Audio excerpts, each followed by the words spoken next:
지난 5일 오세훈 시장은 페이스북을 통해서 이재명 대표가 위헌법률 재청을 신청한 것은 명분과 실리가 없으며 결국 재판을 지연시키려는 의도다라고 주장하였습니다. 이와 관련한 정확한 팩트를 알려드리겠습니다. 위헌법률 심판 재청은 피고인이 정당한 헌법적 권리로 공직선거법 허위사실 공표죄는 그 구속 요건이 불명확하여 정치적 표현의 자유를 과도하게 제한할 위험이 있다는 점이 지속적으로 지적되어 왔습니다.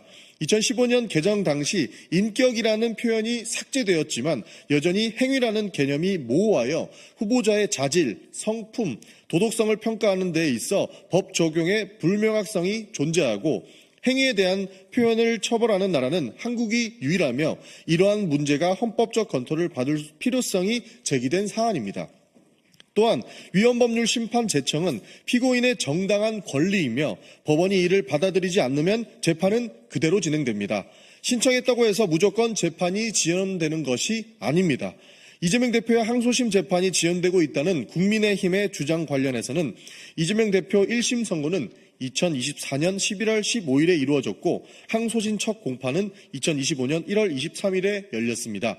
법원이 휴정기를 고려하면 일반적인 형사 항소심보다 오히려 빠른 진행 속도를 보이고 있습니다. 국민의힘이 말하는 지연 주장은 거짓입니다.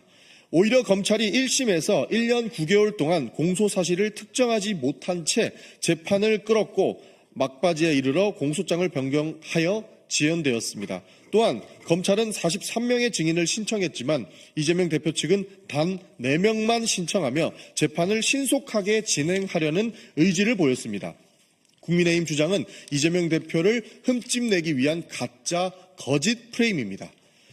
오세훈 시장의 거짓말은 6일 페이스북에도 계속 이어졌습니다. 오세훈 시장은 국회 예산심사 과정에서 중증외상 전문 양성 지원 예산 9억 원이 전액 삭감되었다라고 주장하였습니다. 이와 관련한 것도 명백한 가짜고 거짓입니다.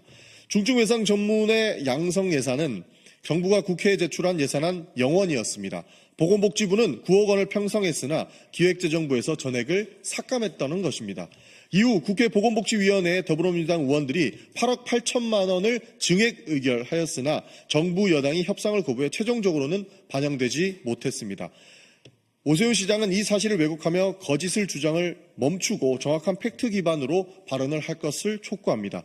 그리고 오세훈 시장이 이렇게 갑툭튀하는 이유는 대선 행보를 하려고 하는 것 같은데 그럴수록 돌다리도 두드려 보고 가시라라는 조언을 드리고 싶습니다.